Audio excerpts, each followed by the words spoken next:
Hello and welcome to the Last Word on Spurs. I've got to say to you, a bit more of a quieter last word on Spurs this week. I think last week tested marriages, tested relationships, tested friendships. But like I say, we are here back during the international break talking all things Tottenham Hotspur. If you're listening to the show for the very first time, you can find us on iTunes, we're on Spotify, we're on Audio Boom, we're across a range of different audio platforms. We're of course on Twitter at Last Word on Spurs. We're on Facebook and Instagram too. And as you know by now, for better or for worse, we are live on YouTube. And I've got three great guests returning to the Last Word on Spurs. Let's go top right to start with. We've been trying to get her back on for, I'm not exaggerating here, 2-3 months. So delighted to finally have back in the house on the decks. We've got the brilliant DJ Amy Lauren joining us. Amy, how are you? Lovely to have you back. How are you? Hello, I'm good, thanks. How are you? I'm not bad. Lovely to finally get you back on. I know it's been so long. So thank you so much for joining us. That's all right. Yeah, well long overdue, but I'm looking forward to the chat. So yeah, it's been good. I mean, all joking aside, I know we had you scheduled to come on a couple of months ago, but I think the beef at that time, I think it was worth saving you to come on, right, with what we've gone through the last couple of weeks. I think everyone now is very excited. I can tell you, just generally now, trying to get people to come and talk about Nuno was so difficult. Now Conte's in charge. We're getting bombarded by requests. This is always the way, right, at Spurs. You never know what is round the corner. Nikki there said, if you're listening for the first time, where have you been? And you're right, Nikki, where have these people been? Delighted to also be welcoming back to the show. We spoke to him, I want to say, just before the Man City game, where, again, as Spurs fans, a new manager coming in, fairly optimistic. How ironic, the next time he's on, we've got a new manager. Great to have Adam Osper back on with us. Ads, lovely to have you here. How are you and how's the family? All good. Thanks for having me back. Hopefully the next time it is not another managerial appointment. We hope not, mate. I tell you what, it's not your fault, but you could make it up, could you? Hopefully not. Fair enough. We're only in November. You've been on twice. We've had two different managers, and listen, you can't make it up. Good timing now, though. Good timing now. Exactly, mate. Listen, everyone loves coming back on now. And finally, last but certainly not least, we've got the brilliant Anthoulla back on our channel. We've been trying to get Anthoulla on again. Scheduled a couple of months ago. Finally got her back on. Of course, Anthoulla, part also of the Tottenham Hotspur Supporters Trust. Anthoulla, how are you? Lovely to have you here. I'm just going to unmute Anthoulla so we can hear her. Yeah, I'm good, thank you. Thanks for having me back. It's been a while, hasn't it? Last time I spoke to you, I think, was when we hired Nuno. So. Yeah, it was Nuno Ball. Well, I'd say Nuno Ball, depending on how you want to phrase Nuno Ball. I mean, we are going to probably come on to that to start with. Because I will say, like I say, during this show, we're going to be discussing a little bit on Nuno, the Conte era and what that holds for us. And of course, hopefully a very, very bright future ahead. And only one place to start. Anthoulla, you brought him up, so we'll go to you. I mean, it's been a crazy, chaotic week as a Spurs fan. You know that as well as me. This time last week, we was on the verge of appointing Antonio Conte. 1 week on, it feels like so much has happened already. The dressing room are in love again with the manager. But finally, just to go back on Nuno for you, was he given enough time? Was it right that we allowed Nuno to go at the time we did? Yeah, I mean, I said to you the last time on the show that I wasn't very convinced that he was the right signing. I wasn't very convinced that he was, I mean, not even third choice for the club, to be honest. That was a calamity of errors in the summer, wasn't it, trying to get a manager in. So I think he was given time. You could see, like, during the game that he didn't really have much of a plan, wasn't really making subs when he needed subs. And I think he felt, bless him, a little bit out of his depth. I think I don't know, I feel like he might have been like happy to go potentially. So yeah, I think he was given enough time, to be honest. Do you know what? It's ironic, isn't it? Because I think even towards the end, Nuno's face, I think even he wasn't fancying it. I mean, let's come over to you, Ads, because you know what? When we saw the actual statement Spurs put out in terms of the kind of profile manager they were looking for, and I will read that again, we shall focus on the recruitment of a new head coach. We are acutely aware of the need to select someone whose values reflect those of our great club and return back to playing football with the style for which we are known, free-flowing, attacking and entertaining.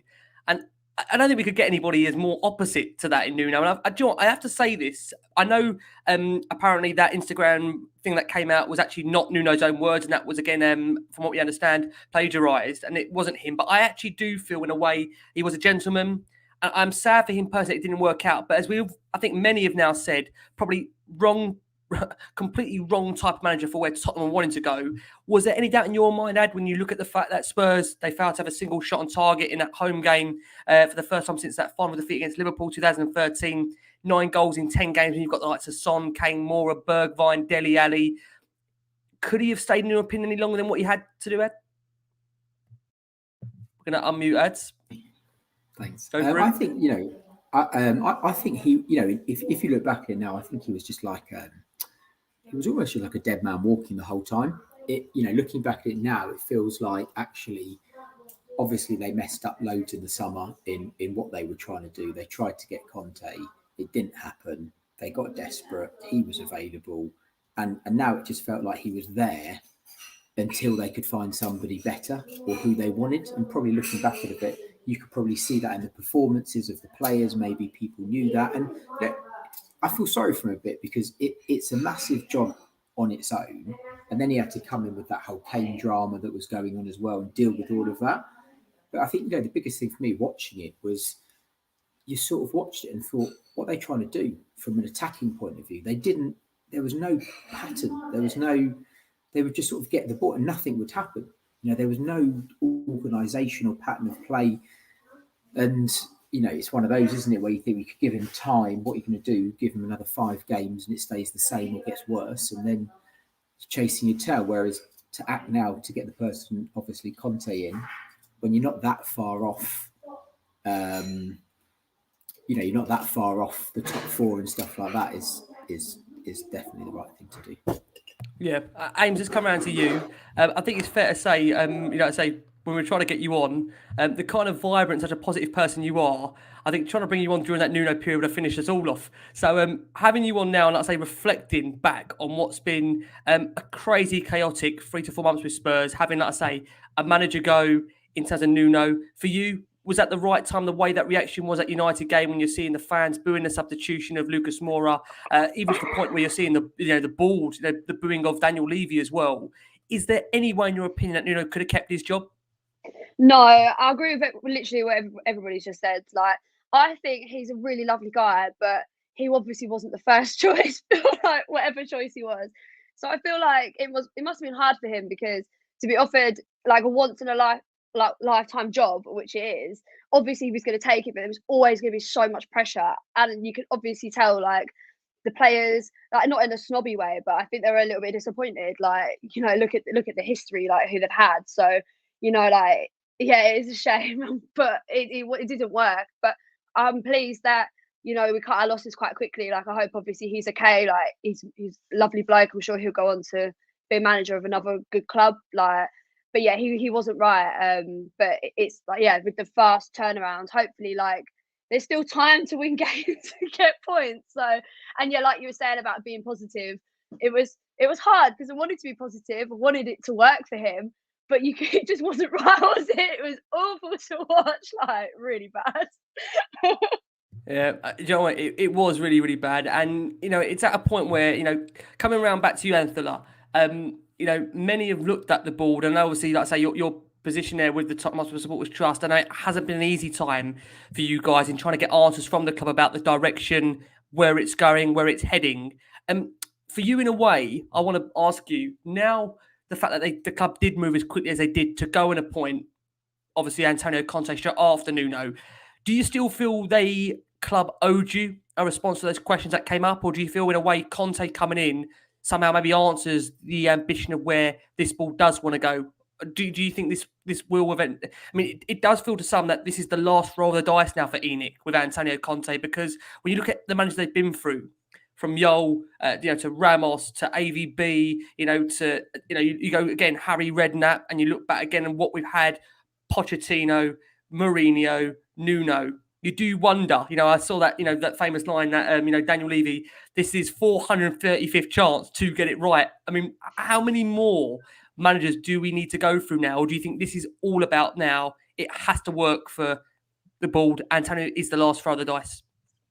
It's a good question. I think they still owe us answers to the questions we asked. I think they're valid questions. I think they're important questions. And I think they should still be held accountable for the last few years, what's been going on at the club. I do think it's one of the last rolls of the dice, definitely, because, I mean, if they'd got anyone else in, I don't think anyone would be very happy. Conte is the last roll of the dice for me, anyway. I think it kind of detracts a bit from it because everyone's so happy about it. I think people will kind of hope what Levy's hoping for is probably for him to be let off the hook a bit. But I mean, from a football perspective, he's the best manager we could have got mid-season to replace Nuno. So I'm hoping it works out, and I'm hoping he wouldn't have signed without any like assurances from the board. But then I can't really say that for sure because we've been here before, right? Yeah. So I think only time will tell. But I'm really, really happy with the appointment myself. Yeah. I think it was a case of that Man United game. You know, everyone was booing and shouting and saying, you know, I think people were saying Levy out, right? I wasn't there, yep. So I don't know. But I think that was him being like, oh, better get rid of the manager, better get get another one in. Is that just an easy choice? Is it, Ant, do you look at it as that's the easy win here? The manager's got to go. Is that how you look at it? That reaction? Yeah, I think for him, it's the best thing for him to kind of detract from the situation, to kind of just get rid of the manager, get a new one in. And who better to get than Conte to cover up the mess. So, you know, but we'll see how it goes, how it goes out. I'm not going to put any cards on the table. No, of course, I see where you're coming from. I mean, Ad, let's come round to you, because I think when you're looking at the squad, and this is something that I've always want to bring up, because I think a lot of our shows, I mean, when you listen to our show every week, that so many do, like I say, the loyal listeners and loyal audience, obviously we're there reviewing or previewing an upcoming game. We don't get a chance sometimes to review like this on an international break, just where we are in terms of the team, in terms of the direction, in terms of the squad. How much for you, Ed, does the players take responsibility for the last 3 to 4 managers? Because some of these players, they've been under, like I said, Pochettino, Mourinho, Nuno, and now Antonio Conte. Some are on their 4th manager right now. Do the players take enough responsibility for the way in which they perform on the pitch? No. You know, and I think, you know, I think the appointment of Conte ends any potential player power, because, you know, with Nuno, we knew he'd never managed a big club. You know, Pochettino, frankly, had come to the end of the cycle with that squad, and he'd spoken openly about wanting to turn that squad over and refresh it, and it had got stale, and he'd got stale. With Mourinho, everyone knew what Mourinho was and what could happen, and that ended up happening at a much faster rate. I don't think there are any excuses now. Obviously, players have to take responsibility for themselves. We don't really know what goes on behind the scenes in training and so on, but there are no excuses now. I think the reality is, I think for about 3 years now, I've sort of looked at the team every week, and I think, oh, that team looks quite good. And then it ends up not being very good. So maybe it's just, you know, maybe the players aren't actually as good as maybe we actually think that they are. You know, I think in the team there are some, you know, glaring problems which haven't been solved. And Conte, unless he spends some money and buys some players, won't be resolved. You know, we don't have we've never replaced Eriksen. And until we replace him, then creatively we will struggle. Yeah, I mean, and just come around to you on that question. I know, like I say, you're back at that Spurs stadium now, and great to have you there on the decks.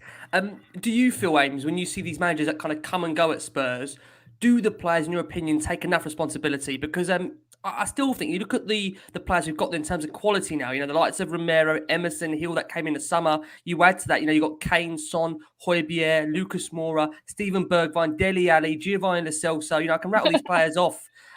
Do the players, in your opinion, take enough responsibility for what they're doing on the pitch, or do you feel it's just always an easy traction just to blame the manager? I honestly don't know. Like, it's so difficult because, like Adam was saying, like, you don't know what goes on behind closed doors. Like, you want the players to want to play for you, so sometimes it's easy to blame the manager, but sometimes it's easy to just say, "Oh, the players aren't playing," and is that because of the manager or whatever? Like, honestly, don't know. Like, it was back to what we were saying earlier. Like, I feel like they did like Nuno, but maybe for some of them, the respect maybe was never where it needed to be from the beginning. So that can play a factor. I heard that maybe again, I don't know, but apparently some of them were a little bit bored in training, doing like this, like repetitive things with Nuno. So all them things like do affect the way they play. So it's hard, isn't it, to say, you know, because you'd think like, you know, where Dele Alli's been given chances and stuff like, and others to come through and just really show like, you know, I'm here and I want to be in the first team and stuff. Like, it's just really hard to see what's going on in their heads and behind closed doors. I think there's a respect thing there, isn't there? I think, you know, a couple of the things that Conte said already about we've got to work harder, fitter. Nuno said those things as well. But actually when Conte says it, everyone's like, okay, it's a different, it's a different level of respect. But should that be right, though, Ed? And this is one thing that I do want to ask the question. I'll ask you as now. We'll come back to Amy as well on this. That what I find staggering is that, you know, we've got players now, the likes of Kane, Reguilon, Højbjerg, you know, we're going to put our bodies on the line, we're going to fight. But shouldn't that be the minimum requirement for the club, for the badge, regardless of who the manager is? Why should that now matter as to who the manager is? Why shouldn't that be a fundamental thing for a football club? You're being paid by the football club very handsomely, very well. You've got loyal fans that come on and watch you abroad and come, you know, see you home and away every single week. Why isn't that a minimum requirement, regardless of who's in charge? If you think about any job, if your manager at work doesn't motivate you and you don't like him and you don't get on with him and he's telling you to do stuff that's fundamentally you disagree with and isn't right, it's going to impact your performance. So if Nuno's sending them out tactically and they all know it's wrong or they're not comfortable with it, take the Arsenal game as a prime example where it was an absolute shambles. It was, You're still I know we don't want to go over this, but you're told to go out in a particular way. So you know in your mind, probably going out, this is wrong. And we're going to be in trouble. And then it happens. And then everyone just shrugs. It's very difficult to change. You know, you might want to run around a load and give a lot, but if you're getting completely outplayed, it impacts you, doesn't it? In your confidence in the same way it would at work. Yeah. Definitely. And that's the thing, isn't it, Anthony? Let's come over to you on that point. You know what Ad says there about the way the team were set up tactically. I don't want to, put all of our listeners and audience back through that again, that Arsenal game, because it was utterly horrendous. And I'm not going to go there, don't worry. But do you think that's the ultimate difference in terms of the person that's speaking, the respect they've got, what they've got in terms of honours to their name, trophies to, their CV?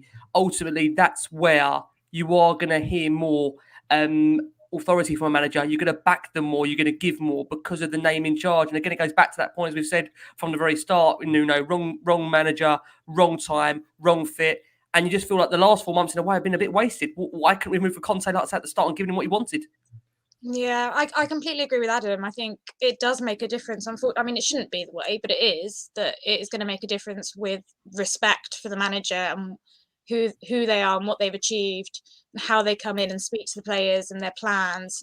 Like Adam said, if they know that they're going to go out and the way they're going to play is completely wrong and they're going to lose, then it's going to be hard, you know, when it happens. How are you going to pick yourself back up? It's like, oh, we know it's happened. We knew that was going to happen. Why then would you fight? Like, it's almost like you know the result before you go out to play, which is so demoralizing. So I think, unfortunately that is the case. Adam's bang on with that. I think it's going to make a difference who comes in. We saw with Mourinho when he came in, there was a bit of spark, a bit of fight at the beginning. Yeah. Because again, he demanded that respect in the dressing room from the players. I mean, we all know how that worked out. But anyway, at the beginning, there was that. But with Nuno, there wasn't any of that. With Nuno, you just saw it going worse and worse and worse. It was awful to watch. It was quite traumatic. I was like, oh God.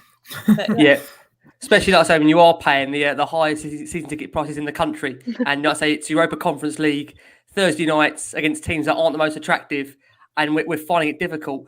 Ames, to come back round to you before, like I say, we do look towards the future, which is only the right thing to do. Describe, Ames, your emotions last week. Conte going, definitely not Conte going yet. Nuno going, just to be, I'm not sacking him already, don't worry, I'm not trying to sack him already. Nuno going, Conte coming in. What was your emotions like in those 24, 48 hours of Nuno going, Conte coming in? It must have been chaotic, right, for you personally? No, it was a bit of a madness, wasn't it? Because it was like, he needed to go, but then if he hadn't have come in, what was next? It was quite frightening because it needed to be someone, like we were saying about the whole respect thing. I don't think the players, it's not like they're meaning to do it, but there is a respect level there. And it was a relief. It was a massive, massive relief. But obviously now it's just I don't want to like speak too soon, but like I am really hopeful that we can turn it round. Like I really am. I mean, we've got to be, right? I totally agree. I've never known, at the moment, Spurs fans so buoyant, so excited about the future to come, and that's where we are going to go next. So for our listeners on audio, we are going to go for a very quick break. For our watching audience on YouTube, over nearly 350 of you watching us live during the international break, thank you ever so much. We are going to discuss the appointment of Antonio Conte, which is, like I say, this time last week, Spurs were on the brink of the ink drawing on that contract to announce it on, like I say, we're now on the Wednesday. Let's start with you, Ads. From what we understand, Antonio Conte has assured Daniel Levy that he's going to try to help the club fight for charity qualification, and he believes part of the rebuild has apparently already been done for Spurs by keeping Harry Kane. We're going to come on to Kane later in the show, but just firstly, Conte coming in, for you as a fan, what is now your expectancy for what Tottenham should be achieving this season? God. So just a very quick one where you were talking about how you were feeling. I think I mentioned to you before, I've had a season ticket. I was working, I think, for 27 years. And I've seen some terrible teams in that period. And managers. And I don't think and managers. And I don't think I've ever been as disinterested in Spurs around the Man U game. And I don't think that's ever gone such full circle to be more excited. Because we haven't, Pochettino was obviously amazing and Mourinho was on the wane. This is the first real established, absolute top in his quality prime manager that we've ever got. Realistically, we should finish in the top 6 now. Hopefully, if Man United keep Solskjaer and maybe West Ham have a little bit of a blip and Conte can put a run together, the top 4 isn't out of sight. Nobody's really tearing up trees. Man City a bit inconsistent, Liverpool a bit inconsistent, Chelsea a bit. Not that we're going to catch them, but no one's running away with it. We're not miles away. So if you can just have a little bit of consistency, you never know. But realistically, with a not Spurs hat on, maybe top 6. I love how you take the bias out there, Ads, trying to review it as a neutral. Which I say, I don't want to say fourth. Fourth is what fourth is what could happen if everything goes well. We can't be everyone getting meaned on here just yet. It's very, very early days. We can't be doing that at all. From what we understand, Conte actually watched the Amazon All or Nothing documentary since first turning down the Spurs job, which has given him an insight into how the club operates and some of the characters of the players, which I thought was interesting. And apparently, aims to come round to you, Conte on his first day at Spurs issued a rallying cry telling the players that the hard work starts now. And a real emotional opening day at the club's Enfield headquarters, of course, Hotspur Way. He's trying to now instill that winning mentality into the players and sort of putting them through the hard yards and graft. Do you think, as you said earlier, Ains, because of the nature of this manager, the respect he's got, what he's won in the game, these players will buy into his philosophy? And we are now going to see a real uptrend in terms of results. We've got some nice games coming up. You'd say on paper. I know you should never say that because it's Spurs and as we know anything can happen. But I know Am's face says it all. I mean, Am's face says it all there. But I said nice games on paper. But I mean, Ames, honestly, in terms of what's to come, are you excited now about going to that stadium, doing what you do, and just Spurs in general? Yeah, 100%. I mean, if the players can't buy into him, then they need to leave because this is an amazing opportunity, and I'm not throwing shade. I think they're all aboard, 100%. Let's go, come on. We got nothing to lose, literally nothing to lose. It is really exciting times, 100. I totally agree. And I say, Ant's face there. I mean, Nicky lists the fixtures there for us very kindly. Leeds, Burnley, Brentford, Norwich, Brighton, Leicester, next 6 Premier League games. Don't jinx anything. I'm trying not to because I could tell. I know this show, the way it goes. I'm sure someone will bring this up to me in a month's time saying you started it, it was your fault. But those games on paper, I mean, that probably is the reason, Anth, why they felt the change was needed because, like I say, there are winnable games there coming up. And I think what you do take into account is Conte apparently has told the players he's going to treat them all equally. There'll be no favourites at all, which I think is what's needed here, and he'll do it in his power to kind of improve every player. Now, I think if we go back to where Spurs were at their peak, and I don't want to use that word success because we never won anything under Pochettino, but where for us, we saw a real kind of love for the club and a real adulation of the Pochettino, the way he improved every single player and got the absolute maximum out of them. Are you quite excited, Av, not just for maybe players coming in, but how he's actually going to improve some of the players that we've got that we're yet to really, I want to say, see their potential? And if I list some of these players, I can tell he's going to give a spark off reaction here. But the likes of Reguilon, I would say, somewhere like, Dele Alli, will he get Dele Alli firing again? I'm not too sure. But Lo Celso and Ndombele, we spent so much money. Sessegnon, we've spent so much money on these guys. Do you think that we're going to see players that come to the forefront that haven't necessarily done so in a Spurs shirt so far? I hope so. I think we've got a long way to go back up to where we were, a few years back, to be honest. And I think some of those players may not have it in them to come back, potentially. But I'm hoping that, certainly with our new ones anyway, or our newer ones, that they can definitely improve under Conte, because that they either stayed stale or just got worse, which isn't awful. So I'm hoping they do. I don't really want to bank on saying who I think will improve and who won't, because I'll get memed probably. But we shall see it. He's certainly the manager to do it. Like Amy said, if no one gets behind it and improves, then they probably do need to go, to be honest. Like they can just go then. But certainly I think, especially with like Harry Kane, like he hasn't been at his best under Nuno at all. So I think he will definitely come back, and it's going to be great to see him actually coming back and improving and playing well again, because I won't lie, I've been very disheartened with his performances, and it's been quite upsetting watching him play. So I'm hoping that he will get that spark back in him for sure. Yeah, the reason why I'm laughing, and it's why are you laughing? I was like, what are you laughing? Because the previous guy we had on the show, Andrew Gold, who said to me, Reguilon, you've got to pronounce this guy's name rightly. Now, Andrew was on our show, was from Argentina, and he says to me, you've got to pronounce this guy's name right. I know he's winding you up, I think, Ricky. So I've always said Reguilon, right? And he's going to be Reguilon. So I think, what should I go tonight? Should I go Reguilon? Should I go Reguilon? He's on the wind. He's winding you up there. I think I'm going to follow Nicky's advice and just say Reggie. Yeah, do you know what? I mean, that's Lee's cut the name short. I try and pronounce it, but maybe I should just say Reggie. But Paratici. I've been told Paratici, right? It's Paratici. I've been told it's Paratici. I've been told it's Paratici. So I've gone through all different names. So I'm trying to do it as I go. If it's not right, please tell me. And I'll say we'll get my translator and we can take over the show. No problem at all. Let's come around to you, Ads. Interestingly, as always, this is what makes me laugh now. The senior players at the club now apparently have been quickly won over by Conte.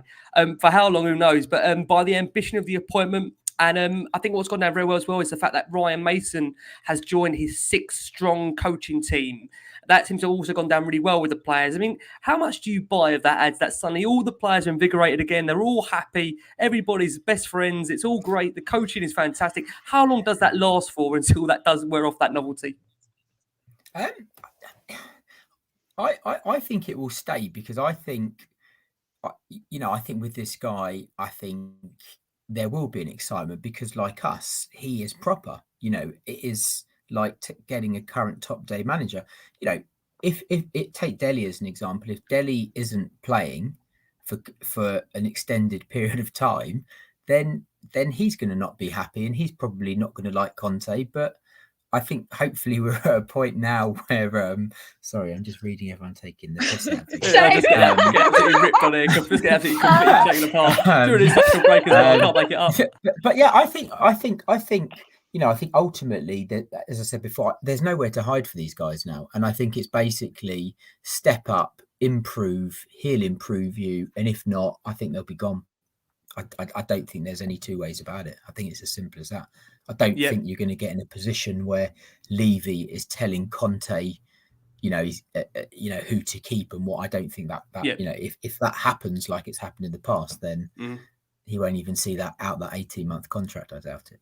Do you know what's funny, Ames? For the first time, I was I'm a massive advocate of Pochettino, loved Pochettino, and at a point where obviously we was at the peak with Poch, getting those top 4 finishes, competing, like I say, far in the cups, far in the Champions League. I would quite honestly say that I would say him and Kane to me, I would let everyone go and would have kept them two. They're the most important people at the football club. I now feel we're at a point in terms of Spurs where, we're going to come on to Kane shortly, but I think Conte is so important for the club that I would actually back any decision he would make in terms of allowing a player to move.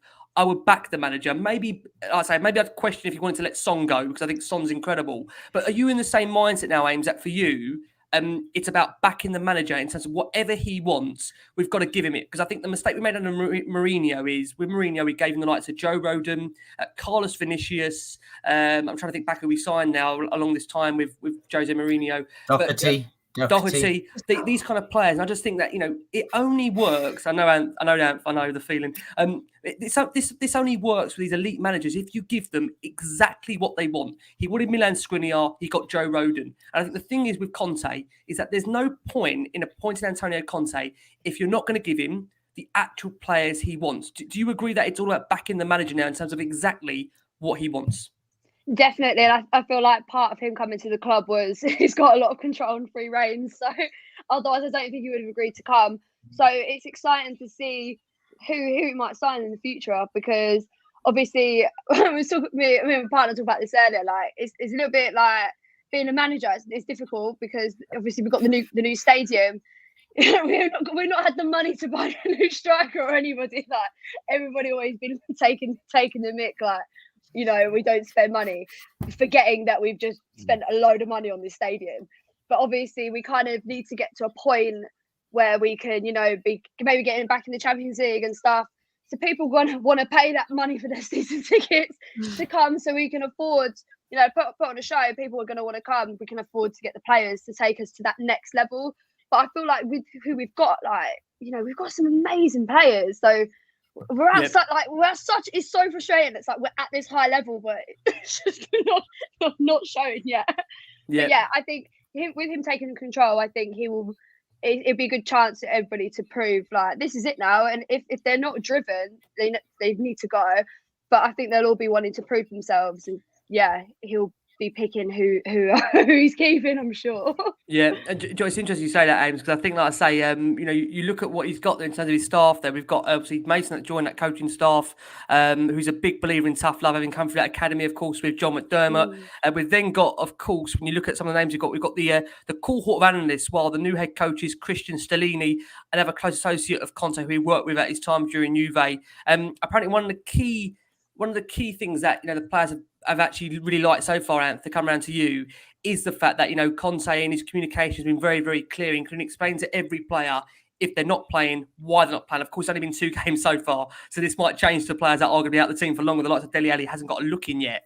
But do you feel like the man management is what's been really lacking with maybe the previous 2 managers, the likes of Nuno, of course, the likes of Jose Mourinho, maybe players like a Dele Alli does need, and again, I'm not advocating Dele Alli. For me, maybe there's a time to move Dele Alli on, but sometimes a player does need a different type of management, maybe an arm around the shoulder. Not all these players have got father figures around them that actually know where they're going, the direction they're going in. Do you think Conte, in a way, can tap into the mindset of some of these players to just work out why it hasn't been going right under the previous managers? Yeah, I reckon so. And I reckon there will be players that maybe won't like him, because it's like every manager. Some players are going to warm to them. Some players are not going to like the way they are with them.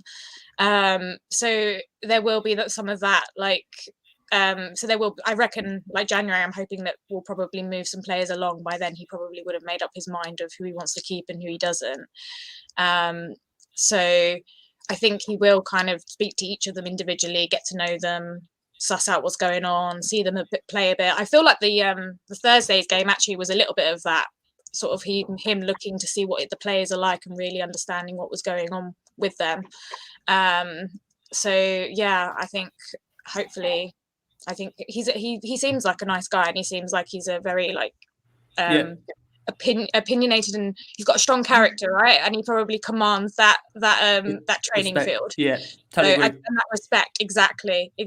That's what we need. That is exactly what we need. Yeah, because 100%. I feel like bless Nuno, I think he was just a bit out of his depth with it all. So. It's also leadership, isn't it? Yeah. Spurs as a club for a period of time now has been a comfortable place to be. You've got nice training ground. Too easy. Far too easy. Totally agree. Nice, cozy training ground. Yeah. Getting paid well, beautiful stadium, all of this rubbish. When actually within the club, there's no leaders and actual winners right at the very top. Managerial appointments prove that. So if you're there and you want to be an absolute winner, you need those people to lead your team, your business in whatever you do. And now you've brought somebody in and everybody knows, okay, this is a proven winner who's done it. He has to be backed. So all of those things potentially disappear, and it's almost like get in line or get out. Yeah, that's what I'm most worried about, him not being backed, because I know, Amy, you were saying how he's probably got control, but I'm a skeptic in me, just not convinced that. Do you think though, Ant, by the fact that obviously, control. do you think in the summer though, by the fact that obviously they had that conversation, and I mean Spurs are adamant they're the ones that walked away from the table. And listen, of course they're going to probably say that. I mean, believe what you read. I mean, Conte's turned around obviously in his opening interview and said that he was emotionally still connected to Inter. That's why for him it wasn't right. But I failed to believe, Ant, that you look at all the jobs in the world right now. I think if he waited a couple of weeks, he may have got Man United. So you would question why is he coming to Tottenham? And I know Paratici is a big pull for him, number one. But number two, surely you would think that he's only going to come to Tottenham if he is going to get exactly what he wants. Because otherwise, why would he risk his own reputation when he's known for winning? And he's coming to a club in Tottenham where, I mean, let's be honest about it, we're not really known for winning. We haven't won anything for a long, long time. So surely, Anthony, it's got to be now, isn't it? Otherwise, how can this board justify the appointment?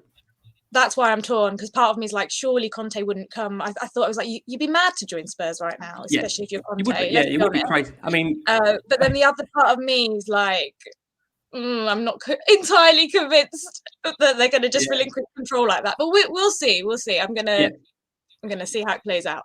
See it plays out. Best thing to do. Let's discuss a player that has been brought up so far, but we haven't really touched upon him. That's Harry Kane. As has come over to you, what we understand, Kane is believed to be very excited at working under Antonio Conte, and the ambition shown by Spurs, his appointment, fills him with great promise. He said it's a great ambition, to be honest. His resume speaks for himself. Everyone knows how highly thought of he is and what he's done as a manager in the game. You have to respect that. We have to make sure every minute of our lives we are trying to improve and win for this team. I said, again, for me, and listen, Alistair Gold's a big friend of the show. I've had Alistair on before, and I agree with what Alistair said during one of his recent YouTube videos, that I just don't like the fact that players feel they're only starting to try when they've got a manager they like in charge. That's what I don't like. And with Kane right now, I think it's fair to say that the jury is out, and we can't go away from it. Kane was booed during that Manchester United home game. Probably one of the first times I've ever heard Harry Kane get booed by home fans. And where are you right now on Harry Kane? It certainly hasn't been a great start to the season. There's certainly been a hangover, of course. We had you last on, I think, when you were talking a lot of Kane ahead of that opening game against Man City, which he wasn't part of his summer. Obviously, transfer was up in the air at the time. What does the future hold for Harry Kane for you, Ed? So on the booing, my personal views, I thought it was nonsense. I think basically he was almost a scapegoat for the mess that was going on the pitch, right? So he almost like an easy target. I thought Kane actually played quite well against Everton. I thought his control and his link-up play was pretty good. The reality is we didn't create anything for him. I think we have a problem creating. I think if you really take a step back and say, look, generally in Kane's history, he's always taken time to get going, always. And when he's been injured, he takes time to get back. And he had absolutely no pre-season at all whatsoever. He had no pre-season at all. So it's probably taken him a month to get his fitness up.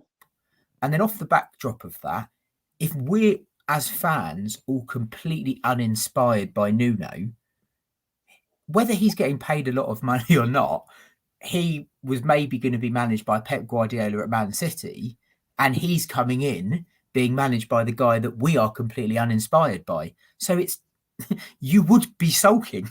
You would not. You would be unhappy. You wouldn't be like, oh, "This is brilliant. I'm great to be here." You'd be thinking, "Right, we're going to finish 9th. Where my career is going down the pan." And that's a fact. And now you get somebody else in who's amazing. You're like, okay, maybe Spurs are ambitious, and maybe they are really going to go for it. And actually, this could be a good thing. That's how I view it. I mean, ultimately, just before I come to Ames, for you, Harry Kane, will he rejuvenate his career at Tottenham? You're 100% confident. 100%. As soon as he scores a goal, next game he scores, he'll get 2 or 3 in that game, and then that'll be that. Interesting. And just come around to you, Harry Kane.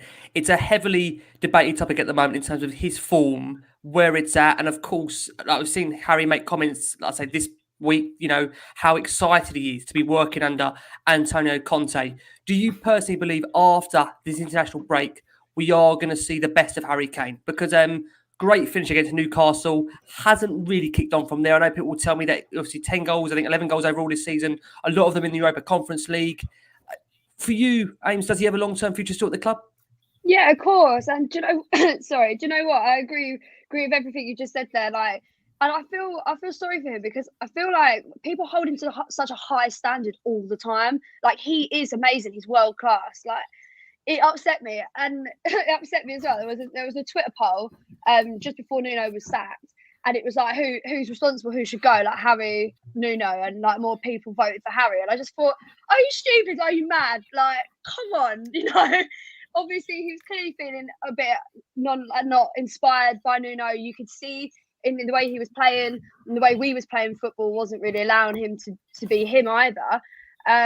Yeah, and to say like, oh, you know, kind of to dismiss him like that, I think people just need to check themselves. It's not nice. Like, it's not nice. Get over it. Come on, he's world class. Of course, he's going to come back. He's got something to fight for now. Like, yeah, 100%. Can't believe people even said that. Like, it was ridiculous. And would you feel inspired if you were him? You know, everyone said, "Oh, he doesn't look like he wants to be here. He should leave. Just leave then." Like, come on. Let's just hope the Twitter poll was hijacked by like Arsenal fans or something. Maybe that. Exactly. It was shocking. Like, yeah, it was really shocking. And let's come around to you. I mean, you've been obviously, like I say, vocal so far to Harry Kane. I mean, where are you on it for you? Because listen, there's no doubt. Listen, Kane, you don't lose that predatory striker overnight. He's a wonderful player, still got goals in his game. Ultimately, how much is that still a hangover from the summer that he hasn't got that move he wanted? Will this now change his mind and refocus his ambitions that Spurs have now got themselves a world-class, as Adam mentioned earlier, and as I've said as well, a prime manager in Antonio Conte, used to winning leagues, used to being successful, has, a winning mentality. Is that enough to get Kane's focus back on the football club and back scoring in a Spurs shirt? I'm hoping so. I to reiterate what Adam said, imagine you thought you were going to get a move to Man City in the summer, and then you have Nuno as your manager instead, who doesn't inspire much confidence or anything on the pitch, and isn't playing any form of football that's going to give Kane any service. And none of the players are playing, not just Harry Kane, so it can't be just Kane's fault that the way it was going. So using Kane as a scapegoat isn't very fair, in my opinion. But equally, that's not an excuse as well for. I don't know, some of his movements on the pitch. I just thought he couldn't be bothered. But that's the same with a lot of them. I think that just comes down to psychologically. Would you be bothered? Maybe he's also a bit tired still from the summer. We need to be careful with his fitness, I think, for sure, because he's played a lot of games, and it's probably why he kind of is a bit slow at the beginning of the seasons, to be honest, as well. It's a fair point. Yeah, it's a totally fair point. And you know what, with Kane, again, it's only a couple of games, and again, I know there was concern of the Everton display, but we'll come on to that shortly because again, there was glimpses of that Everton game for me that I can slowly see what we're trying to do. I know it's very early, only days, 90 minutes, but I think even in that display, there was some kind of pattern to play. Thought, hold on a second, there is a slight change here. There is what we're seeing, what we can try to do. One of the players that's always been very vocal in that Spurs dressing room over the course of the last 18 months or so, coming around to you, Ads, is Pierre-Emile Højbjerg. Now, interestingly, the show I did at the weekend, I found it quite incredible, just the amount of people I saw, just have kind of written Højbjerg off. I mean, a lot of them saying that he's not good enough anymore for Tottenham. He's said that, to work with Conte for him is fantastic because he's a coach that wants to help the team. Is a clear, direct way of playing on and off the pitch. And as a player, it's really motivating. For you, Ads, when everybody is still fit, is Højbjerg one of the first names on the team sheet, or has your judgment changed over the course of the last 6 to 7 games with Højbjerg, or dare I say even the back in the last season where I know some felt he was starting to lose the form? Probably because, like I said before, he's done 2 or 3 people's jobs at once, hasn't really had a break, no one to come in from as an alternative option. Where are you on Højbjerg? I think when Spurs were playing well under Mourinho, he was playing well, and he was playing in a good position. Oh, is he gone? Bye. Is it just us?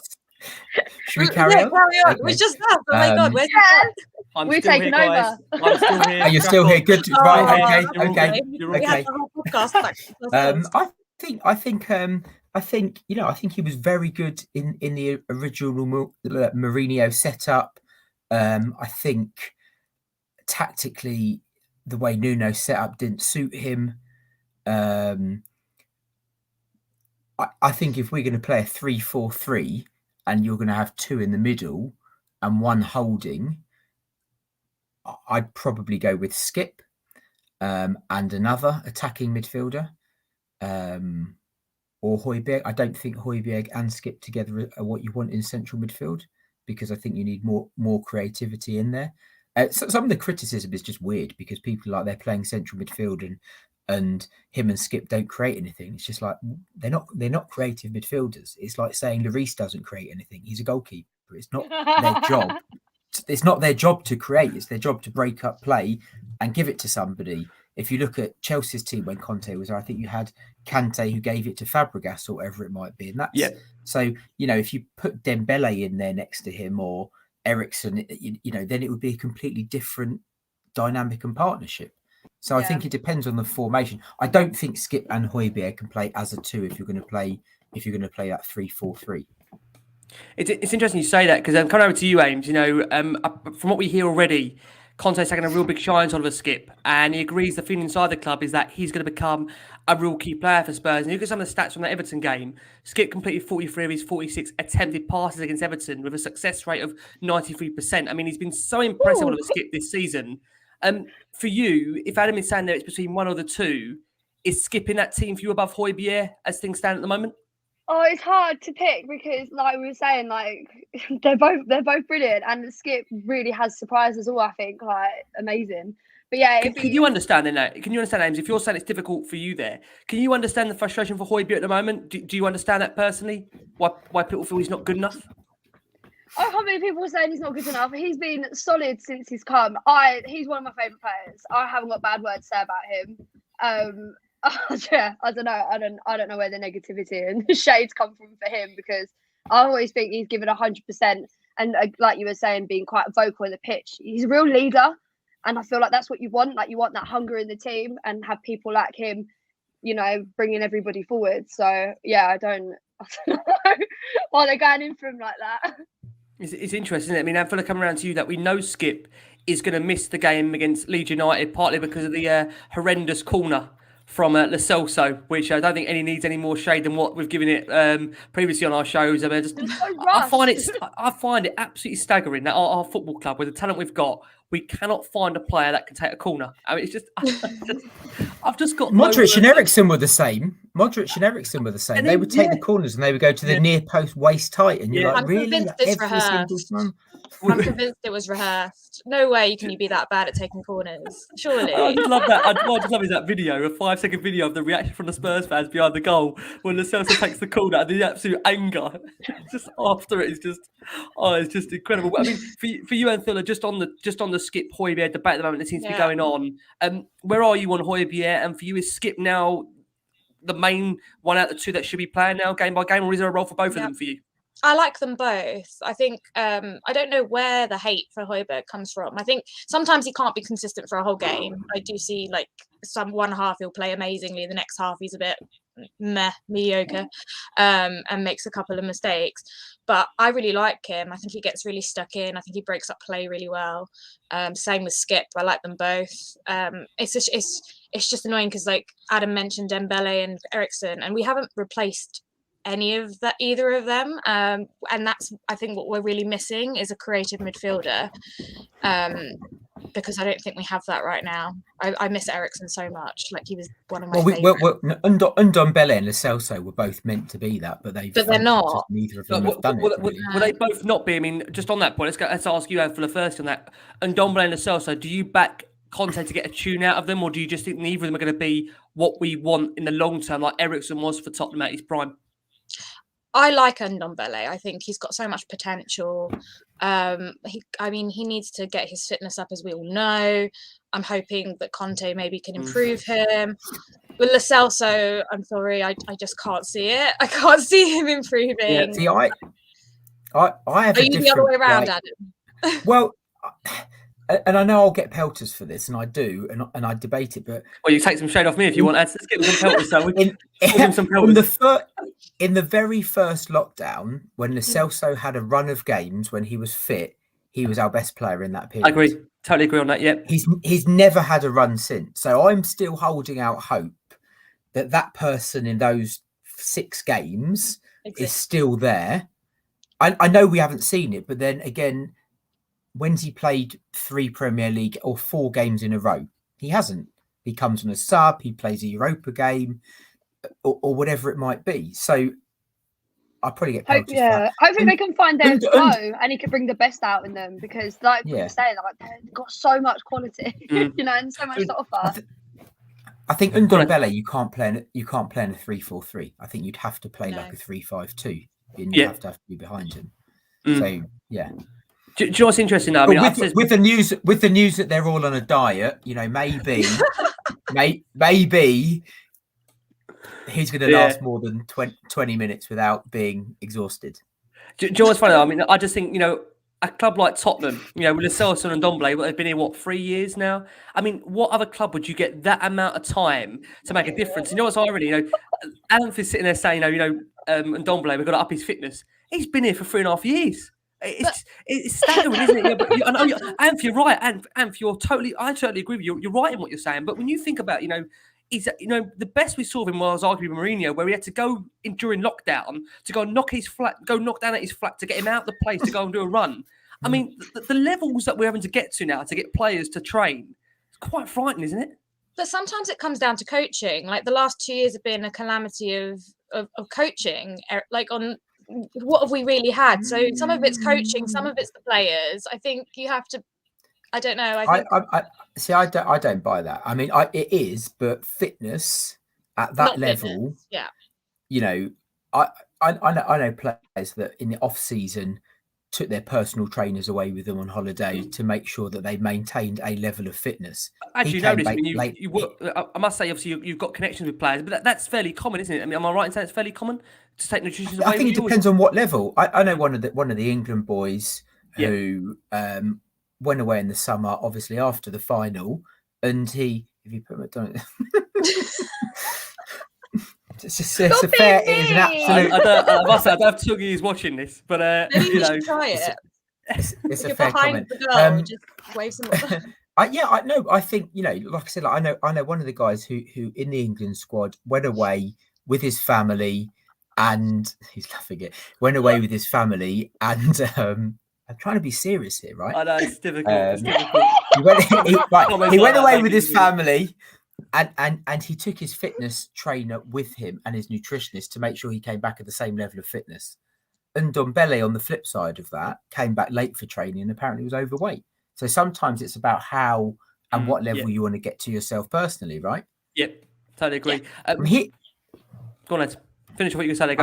He looked tired running on against Everton in the 84th minute. But he's got so much ability, it's frustrating. Hopefully it's slate clean now. Yeah. He's got so much talent. This is the sad thing, isn't it? I mean, aims to come over to you. This is the sad thing that Ndombele, and I'm sure we can all agree, we can see a wonderful player in there. We can all see it. And Jordan will say it quickly, Regulon, there you go. But I honestly believe that I will say that Ndombele, there's all the talent in the world there. If someone can tap in, I must say this, that from what we understand, Antonio Conte was a massive fan of him at Inter Milan and actually tried to sign him at Inter.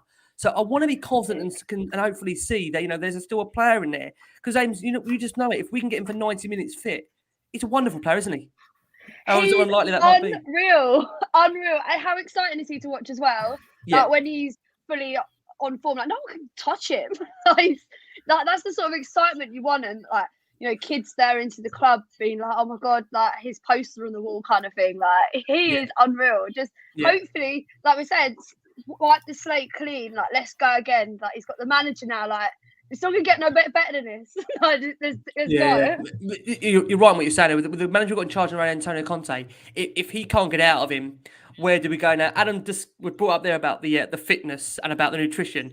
That is where we are going to go next. For our listeners on audio, we are going to go for another break. For our watching audience on YouTube, there's nearly over 500 of you watching us live on an international break. So thank you ever so much, which I think is quite impressive, bearing in mind the week we've had at Tottenham in general. So like I say, we're going to get into that right now because it's fair to say that this first week of Antonio Conte being in charge, obviously there's many players that have gone away during the international break. And for those remaining, we know that he's made no time in terms of looking to make the changes. Now, from what we understand, he's apparently already revolutionised the club's nutrition plans to the point where the players looked dead.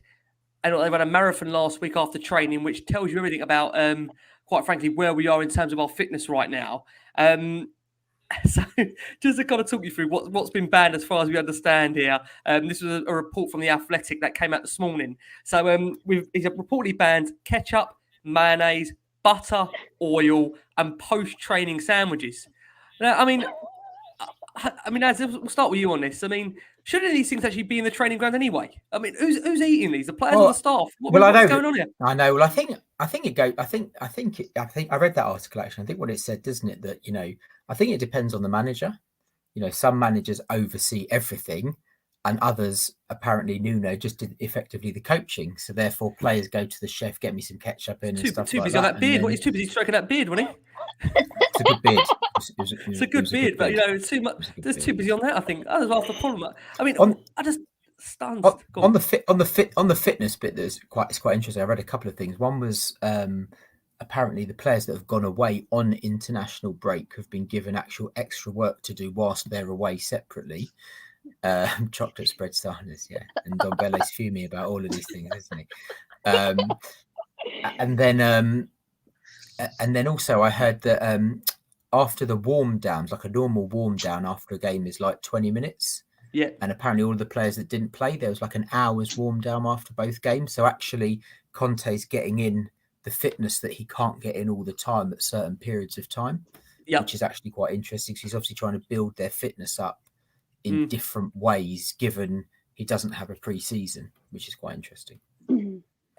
But nutrition is fundamental, right? Isn't it? I totally agree with all of that. Yeah.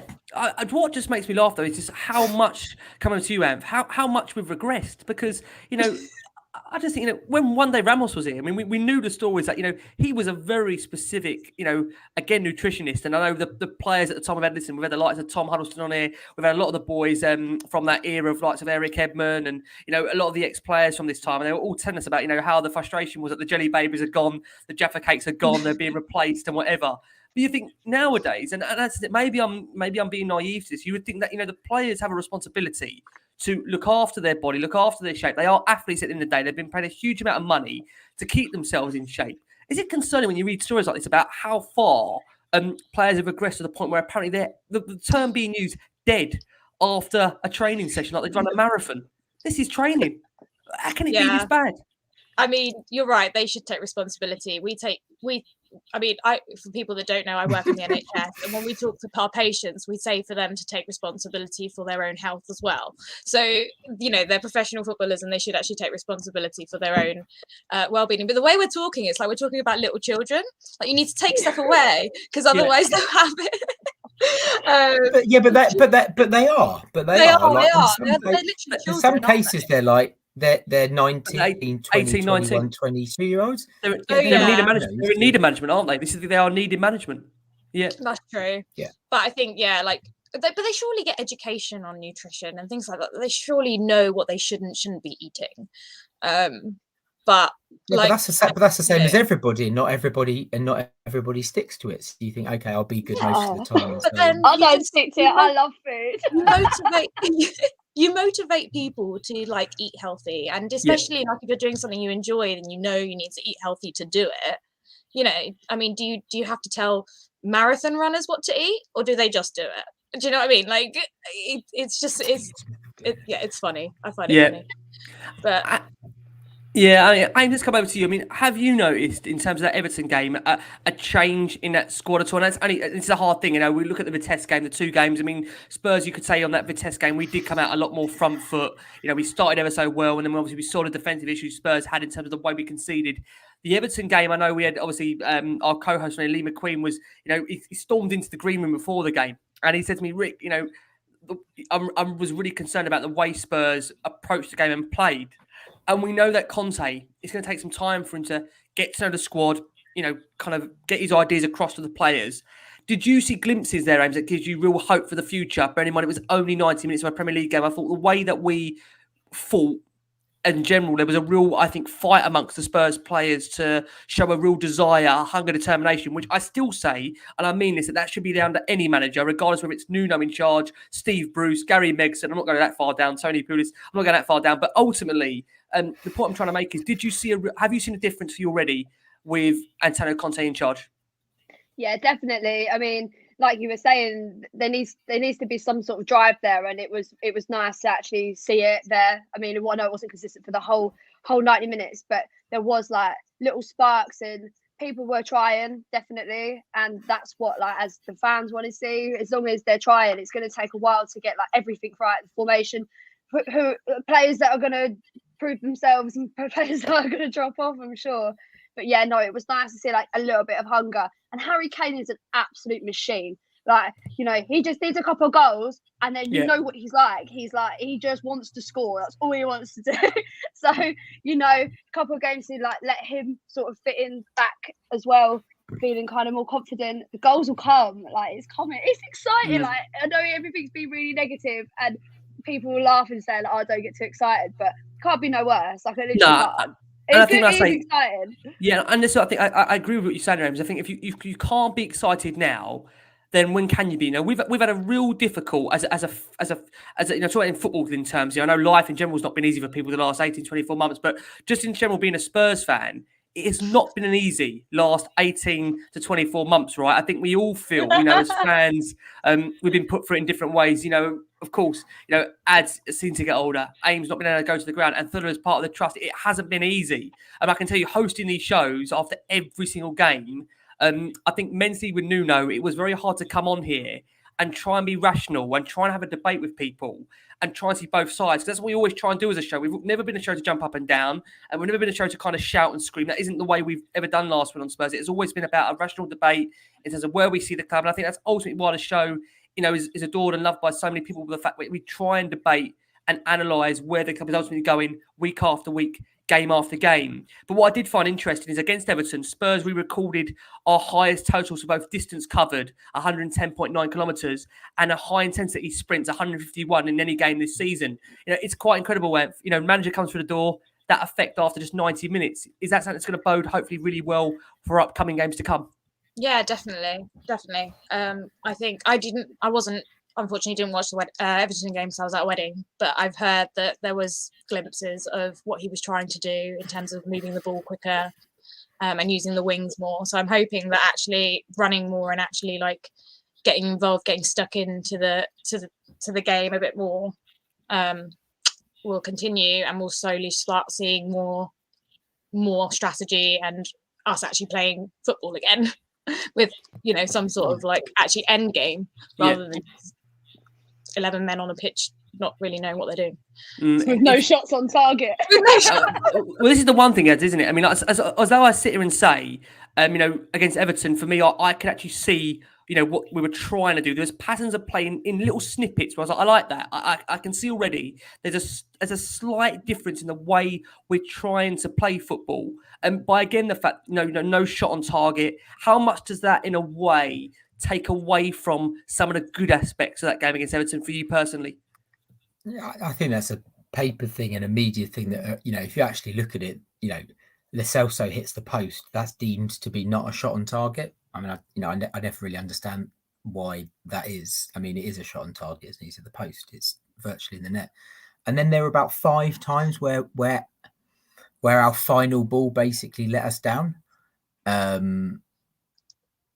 In really good positions, I think that, and then there was a chance that Region had and Royale with Cheese had at the back post as well. So I think there were probably, you know, 4 or 5 chances where we did break and we did look like people knew where they were running, and there was a pattern to what we were doing, where actually had the final ball been better, we probably would have scored. And I think with a bit more time, I'm sure it'll be fine. And probably, is it Leeds next, isn't it? I think they are probably the right sort of team that you want to play because they're quite open in how they play. Someone's just clipped that now, and that's going live viral as soon as that Leeds game ends. Leeds United, Tottenham Hotspur 0, Leeds United 3, and Ads goes, that's exactly the kind of game we want next. Well, if we have a shot on target, then my point might be sort of right. I hope so, mate. I hope so. We're on to a winner. Just to introduce, someone asked me earlier, I think it was Jordan Hussein asked me about Antonio Conte's background, or you know, the backroom coaching staff. You know, getting to know them all a bit in a way. We've got Christian Stilling that came in. He enjoyed an 18-year career as a player in Italy, including spells at Como, Genoa, Bari. Coach since 2010. He joined Antonio's staff at Juve in 2011-12.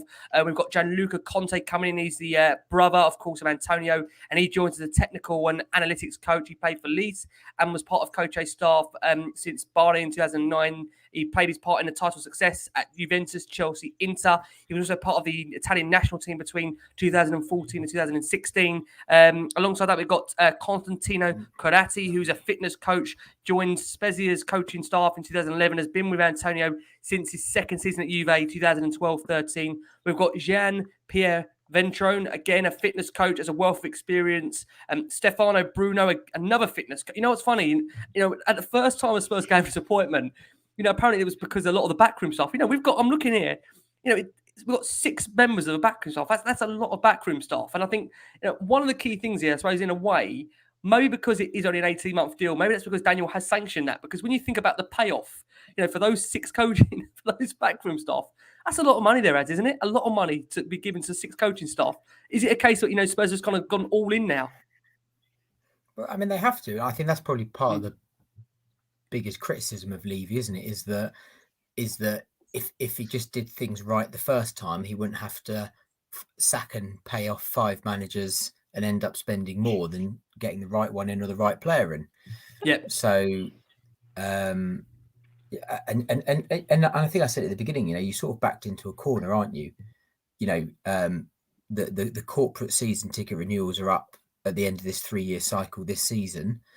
If Spurs aren't in a good position, people aren't going to renew. Season tickets are down. You can get tickets for most games now, so you have to act, because if you don't act, you're in trouble. I don't know if that's my Wi-Fi or not that keeps on. No, that's fine. No, you're all good. And we must also, of course, Ryan Mason has also joined that coaching staff. Like I say, it feels like Antonio was impressed by the way he took the team during, like I say, those couple of days. He was getting acquainted with the job. So, like I say, Ryan Mason also in charge. We are going to go for this as an audio for yet another quick break. When we return, we'll be discussing Paratici's pull in order for Antonio Conte to join the club. For our watching audience on YouTube, still nearly 500 of you watching us strong. Thank you so much. Got some lovely comments, like I say, I was in the section here. Rob Ragnarsson, absolutely loving the show. Like I say, Charles Coop on the screen there. Love to share the pain and excitement with you. Hard to find Spurs fans in Germany. This show is therapy. We try our best weekly. It was daily last week until I nearly had a divorce coming. So we have cut it back this week, just to the 2 shows. Just to say, I mean, last week was, as we said, saving marriages, saving relationships. It was a difficult one towards the end, but we're there. We're okay. Right. Paratici, guys, how big a pull has he been to get Conte into this job? Now, apparently, from what we understand, good friend of the show, Adam Osper, reported that United going 2 up at Spurs led to Paratici storming out of his seat to, like I say, go down the tunnel, didn't return to his seat after the 61st minute. Cavani sticking United 2 up.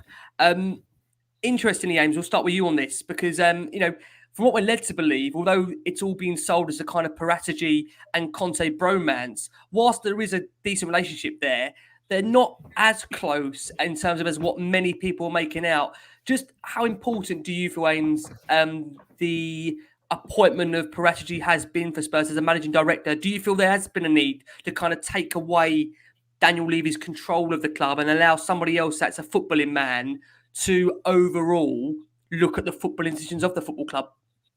Definitely. I mean, obviously, it speaks for itself. Things needed to change for such a long time.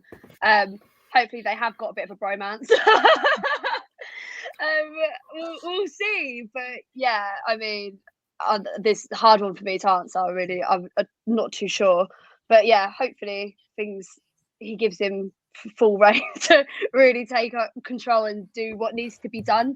And I really hope that that all the players do actually get a chance, an even chance to prove themselves as well before he makes decisions on like what's going to happen. It's interesting, isn't it? Because in the summer, Paratici coming in, there was such a big hype about him coming in, and then obviously we've seen that he wanted Conte, from what we understand, it never worked out. And I always was concerned coming over to you, Anth, that the fact that he appointed Nuno and it didn't work, and then sacking him, was that going to undermine him in a way? But I have that feeling, and not that I know this of any inside knowledge at all, that you can imagine Paratici going to Daniel Levy saying, look, we messed up on Conte once.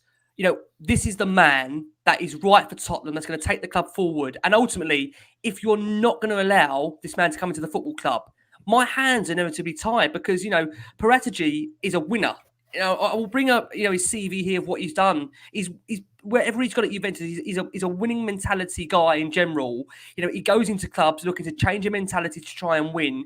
Therefore, how have you felt it's been received so far, the Paratici appointment, trying to take away almost Daniel Levy's, how can I put this, the element of Daniel trying to control everything about the club? We've seen what Daniel's done in terms of the stadium, in terms of the training ground. No, people get very defensive about that.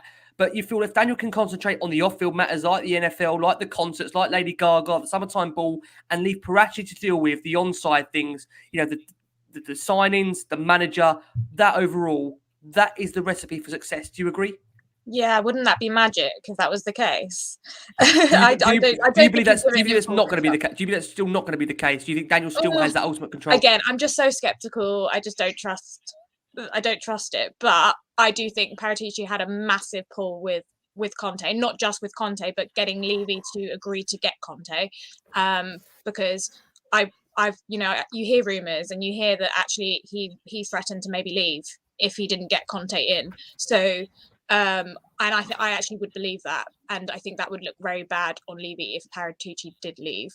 Because it works for Levy, because Levy can use Paratici as a fall guy, as if he needed to. That's how I feel. Many people were. I think that's how many people were viewing that appointment, right? And the fact that bringing Paratici in, it was almost a way to kind of deflect from the fact that if it wasn't to work out with Nuno, it wasn't my appointment. Yeah, exactly. But I don't think that. I think that he wanted Conte. I'm not convinced that Nuno was on the list. I think he would way down the list. Yeah. I don't think he was up high on this list. Yeah. From what we understand, Nuno was on the original shortlist and wasn't even interviewed because they didn't think he was good enough. Then suddenly Paratici's come in and suddenly he's got the job. Really? Well, all I'm saying is, we all know that we all know Paratici wanted Conte. We all know that, right? We knew that.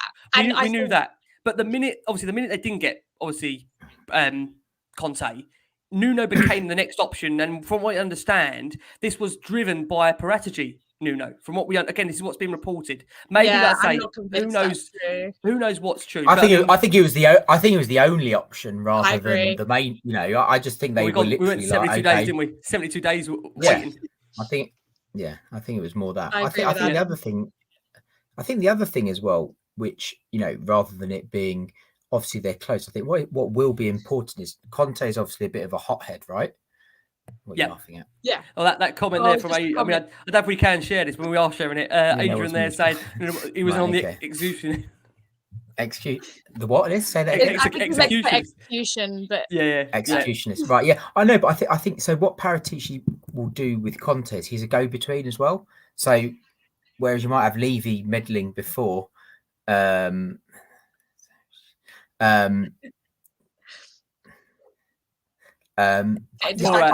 Poor ads. He's trying to talk. He's done this twice now, man. I can't do but I think he's a go-between, right? He's a go-between. So Paratici can go have the arguments with Levy and the board, and just let Conte get on with that. Whereas if Conte's having to deal with Levy all of the time, then I think that will probably end up making him unhappy. So hopefully, do you see that relationship working overall, Ed? Because we've seen with Daniel Levy before. Not to kind of go over too much old ground. We've seen Camoli, we've seen Baldini. You name it, with David Pleat as well. Does it work? Will it work overall given time? I think the stakes are higher now. And they come back to this. We've got £600 million debt. You've got the most expensive seats.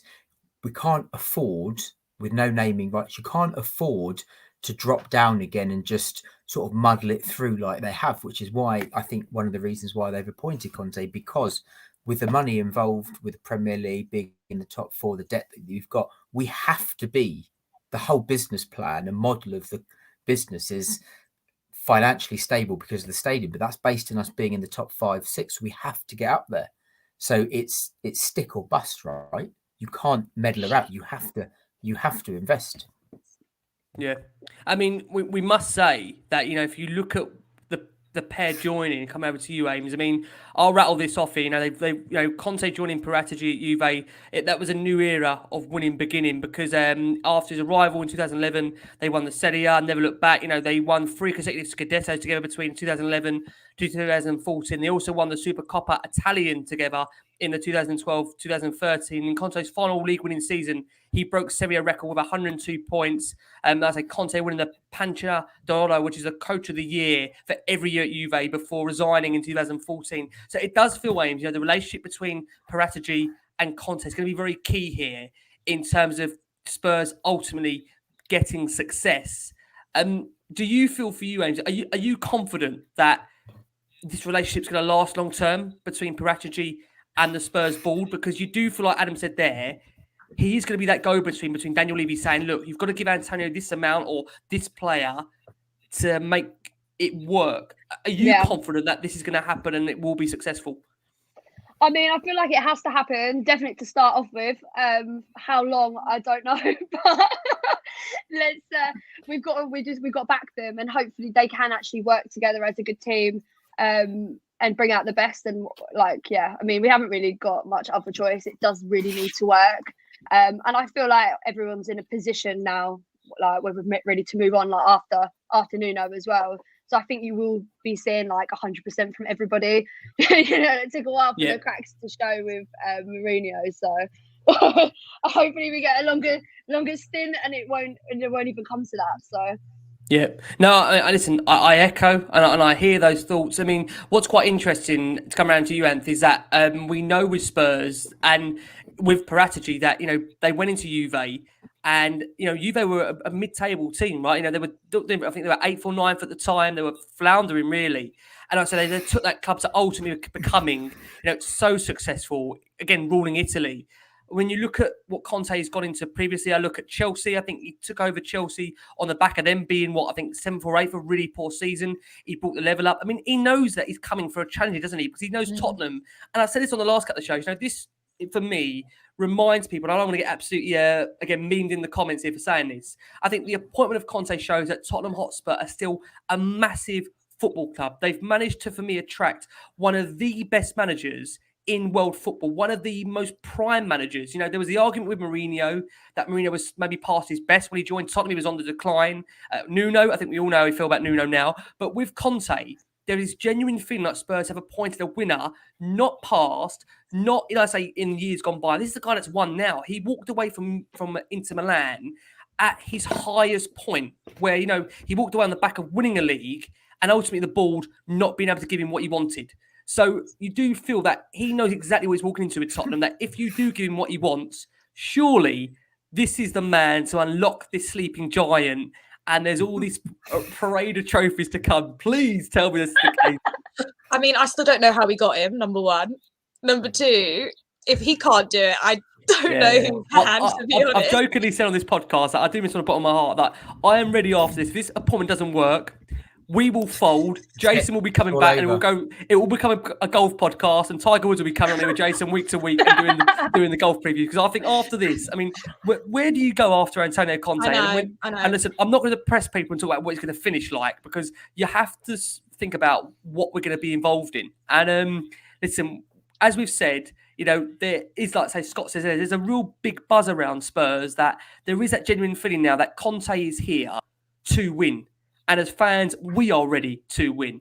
And you just hope the players are ready to win. And therefore, surely it just comes down to the fact that if you give him what he needs, what he wants, then that's the recipe for success. Isn't it, Anth? Tell me that's the recipe for success. That is. I think I want to see a couple of transfer windows first to see actually who's in charge. Yep, that's fair. Yeah. But I'm hoping that, Paratici and Conte are the ones in charge of the footballing side, and that we're going to get in players that Conte wants, and that we're going to get the team playing football again. And hopefully, I can't see a trophy coming this year, Amy. I'm sorry. That's you haven't the script now. We're in this. But maybe in maybe next season, maybe if things haven't gone downhill, let's see. But we'll see. It's funny you say that, Ant, because what I just want to finish up on really is kind of like players what maybe should be looking at, but just in terms of the of the trophies you mentioned there. Ads, coming over to you. What's quite interesting is that Conte, if you look at his period at Chelsea and even dare I say even at Juve, whilst he won a couple of the domestic cups there, he's more renowned for winning a league. Whereas at Tottenham, I know people are going to laugh at me saying this still. Spurs were renowned as a cup team. Me growing up, my dad would always say to me, "Spurs, it's about the FA Cup, it's about the League Cup, it's about taking Europe seriously." Will Conte slowly get that very quickly? Because we've got a massive Carabao Cup quarter-final against West Ham, who I've got to say, they are flying right now under David Moyes, playing ever so well. Do you feel as that if he could just get a trophy on side already, any doubters, which there aren't many with Antonio from what I can gauge so far, they've got to already be massively behind him. How important is it for him to take those cups very seriously this season? I'm sure he will be well aware of the fact that Spurs haven't won anything forever, and everyone's desperate for a trophy. I think the thing about the cups as well is it's mainly in England where we take them really seriously, like the FA Cup as an example. So he did win that at Chelsea, and he did win the league. In a lot of the other countries, they almost just sort of bomb the domestic cup off for the Champions League and stuff like that. So I think with us, I mean, he said it after the Vitesse game that's a massive tournament for them. So I think he just wants to try to, I think we could win something this season. I think we could win. Do you think we'll take the cup seriously, Ads, for you personally? Do you think looking at where we are? Because I think listen, he's the Carabao Cup. He's 2 games away from a final at Wembley. Yeah, I think everyone wants to get this monkey off the back where it's, you haven't won a trophy, I have won a trophy. I think, he's probably thinking, right, I can win something this year. Let's just go for everything.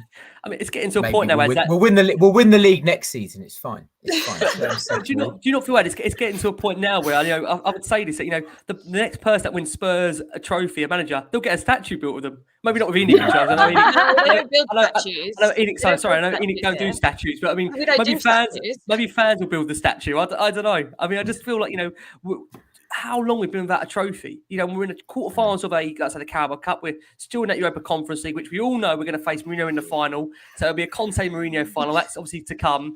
And we've got the FA Cup too. And I love this comment that he did say, Conte, in one of his pre-match presses, he said, we have everything to achieve, big infrastructure, big club, players' history. We have everything to achieve. And I've got to say that so far I've been loving the way he's been speaking about the club. He said the club has a great vision outside of the pitch. We have to start having a vision on the pitch, on the football pitch. And do you know what? It's words like that we've waited for. I mean, how many years we waited for a manager to say that? This is exactly how I think we all feel. That, it's all great having a lovely stadium. It's all great having a great training ground. But let's be honest about it. We'd go watch Tottenham over Hackney Marshes. We go watch them over the local park. It doesn't really matter where Spurs are. All we want is a competitive team that everybody plays their hearts out and plays well. So finally to finish, guys, what do Spurs need to essentially be Conte's team? We'll start with you, Ames. You have to give us players if you don't want to give us players. But if you look at areas of the squad for you, what players, or let's say, what areas of the squad would you feel Spurs need to improve in? Defence, midfield, strikers, what do you think? Kind of with the defence, I feel like that will fall into place, even if that's with who we've got or maybe a new signing down the line. And just kind of being stronger, like with attacking, especially like putting balls into the box. Like we've got players, obviously, that are really capable, but we always seem to be outmanned. So, yeah, I don't know. But maybe that's just from the hunger, they having the drive to come back, and like maybe fitness as well. Not really too sure, to be honest. Ames, I must ask you, because I've seen loads of comments this evening, and we have been linked with a sensational move. I've used that word, so I've really sensationalised that, haven't I? Sorry. Gareth Bale, apparently on a loan back in January. Would you be a fan of bringing Bale back for this will be now a 3rd time. If you discount the first time we signed him, 2nd time bringing him back, would you be backing him again to come back? Would you feel it's right? Absolutely love him. Always pleasure to see him play. I don't actually think I ever got to see him play in lockdown at all. And wouldn't that be a really funny story as well? Like he comes back, again, like just he's brilliant. Yeah, I've got a lot of love for him. He's absolutely unreal. I mean, I don't know if it'll happen or not, but yeah. Always welcome back. Love to see him play. Yeah, I mean, what do you think? Coming over to you, I mean, we've got comments here, a mixture of comments. Kane, the long shot says we don't need Bale back for a third time. Time to move on. I think many feel would Bale work under Conte's real regiment so far we've seen of his training, or do you think a player of Bale's quality just let him play?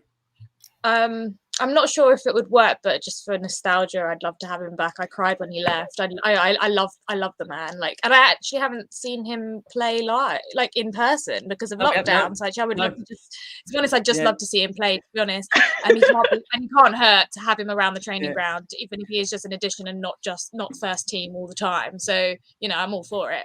In terms of what we need, I think we need probably a little bit more in defence. I think we need a creative midfielder and we need a backup striker. Those would probably be my 3 key areas that we need to improve on.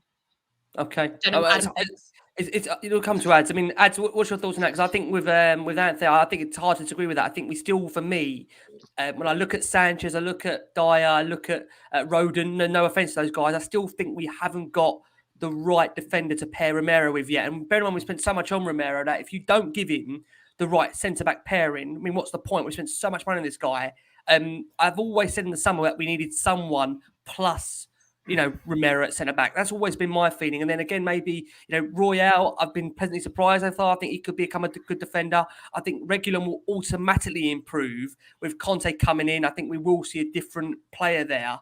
And then, like I say, midfield, it depends if he's going to get a tune out of Ndombele, Lascelles. So what do you think he needs for you, Ads, to kind of improve this team to take it to where he wants it to be?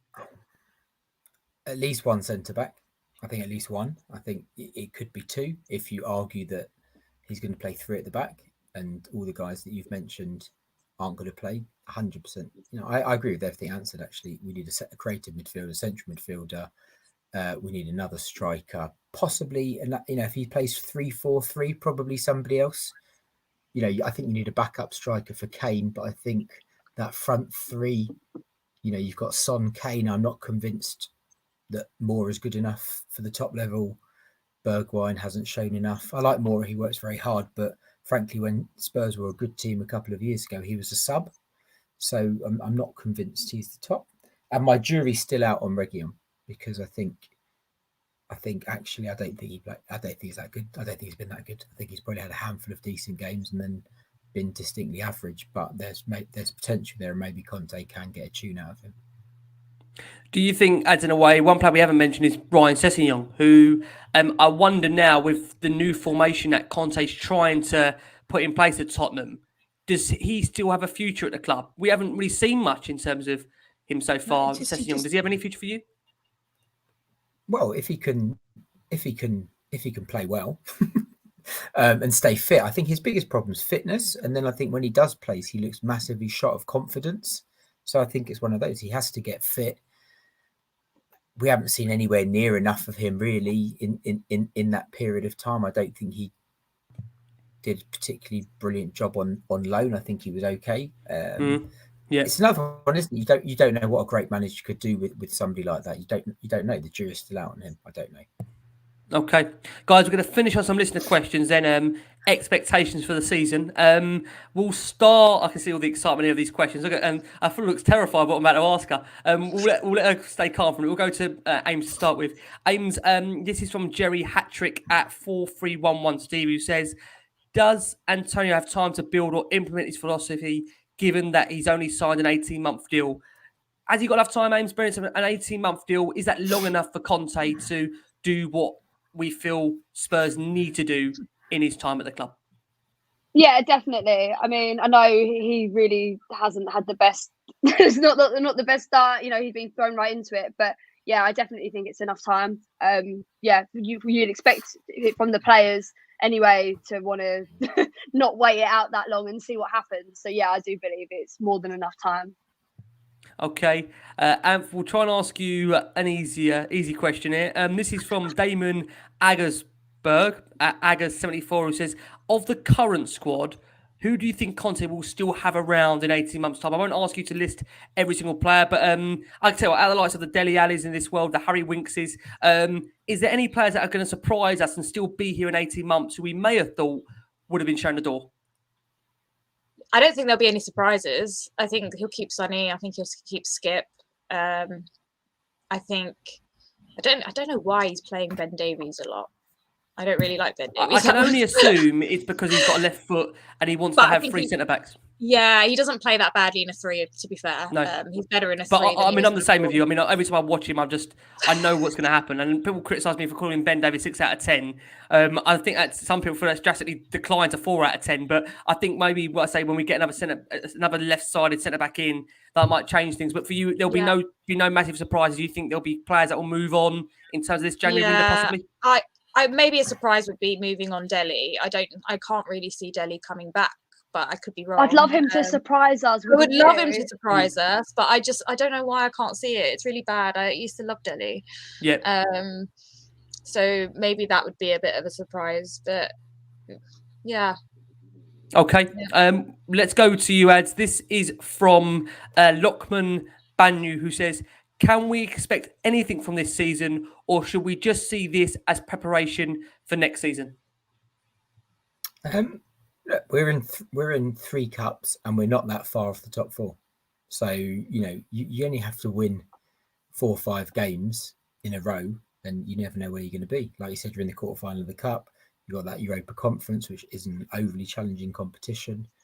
And you're in the FA Cup. So if you get to the FA Cup finals in May. So he's got more than enough time. The third round's January, isn't it? So he's got time. So I don't think it's a write-off. I think just from the 2 games that you saw already a pattern of play and a change in things in 2 days. So if you can do that in a short space of time. So basically, we're gonna finish top 4 and win 3 cups. Is my prediction. we're going for the quadruple. I mean, Ads has kicked it off. Getting all out. Put his Spurs hat on still. I know. I'm joking. Honestly, it's more likely that he's not going to get where he wants in January or in the summer, and he'll be gone. Okay, that will be more Spurs like. That will be more Spurs like. Okay? I keep waking up, right? I keep expecting Gary Mix in the Spurs dugout. I just listen to all the points. I just keep expecting to wake up. This is all a dream, and I'm going to wake up and realise that when I'm presenting the show, that we haven't got Conte. It is Gary Mixon in there. We're absolutely fuming. But all jokes aside, Ads, honestly, okay, you're going to be on throughout the season, right? Anyway, you're going to come back on. But where you see things right now, can still Spurs finish in the top 4 for you, Ads? They can. Yes. Will they? I think. Will they? No. Okay. At the moment, we're going to bring you back on. I think. Look. Yes. Yeah. Sorry. I think. I think. Frankly, Man U on paper are very, very, very strong, and if they put it together, they are considerably stronger than us. Do we feel as long as they keep Solskjaer there, we've still got? Yeah, exactly. That's why I said to somebody that on Twitter. I said, no, we want Solskjaer in. And if City get a striker in January or something as well, that might change the game. Yeah. All right. Let's go to you, Anne. For what do you think? I mean, you'll be on again for obviously out the season and stuff, but at the moment as things stand, Spurs are still in all cup competitions. We are still in touching distance of the top 4. What can we ultimately achieve this season, in your opinion? What's doable? Okay, I want us to win the Carabao Cup. People are saying I'm being negative. I'm not being negative. I'm being very, just thinking about Spurs and how they love. And also, one of your own there is watching us, Pete Hayne, of course. Pete's coming on our show very soon in the near future. The great Pete Hayne's coming on very soon as well. So now you've got to give a positive. Now you've got to give a positive spin on it. Absolutely, no. The Carabao Cup, I think it's doable. It is doable. We can definitely win a cup. I don't think we're going to finish top 4. I can't see it. I think top 6. He still is in that job. You still think we won't finish top 4? Not this season. I think next season. Yeah, I can't see it this season. I think it's a really tough ask to come in mid-season and completely flip a team around. Yeah. So I think we'll be just shy. I don't think we'll. But it also depends on what happens around us. So you just don't know because it's so unpredictable. It depends on a lot of other clubs as well. But other clubs are being quite solid at the moment. So we'll see. But I think we'll probably just be shy of top 4. But maybe next season. Any chance of a cup? We got a chance of a I cup? just said a Carabao Cup. Okay. Yeah, all I right. think we'll win that. I hope. And just come to you. Listen, with Amy, I'm expecting a full clean sweep because she's the most positive person I know. And like she's doing the decks in the stadium, so she can't get a negative result, otherwise I'll take her off them. Ames, let's come to you. What are we going for? What do you think top four is still achievable? What in your opinion, can Spurs do this season? Yeah, I think top four is achievable, and I'm going to back the team, back the manager. Yeah, definitely finish in top four, and hopefully we take the cup Definitely. to us. Definitely. Oh, you got to get Amy back on later on in the season. I definitely will, guys. It has been an absolute real pleasure. And Daniel's words there, a superstar looking panel. We'll take that, and we'll definitely take that. And I say we'll be happy with that. I've got to say a massive thank you, like I say, to Amy, to Adam, to Anthoulla. Now these guys will be back on during the season, and I hope we have still got the same manager in charge the next time we do speak, which hasn't always been a guarantee the way it's been going with Spurs for many recent years. So again, to Amy, to Adam, to Ant, thanks so much for coming on, guys. We're going to be back with you very soon. Cheers, guys. To our watching audience, thank you so much for tuning in. We are back, although Spurs are on international break, we are not on international break. We are back on Sunday, bringing you another show. Lots to come as well in the tank. Definitely in the tank. But like guys, most importantly, as always, keep safe, keep well, and as always, come on, you Spurs.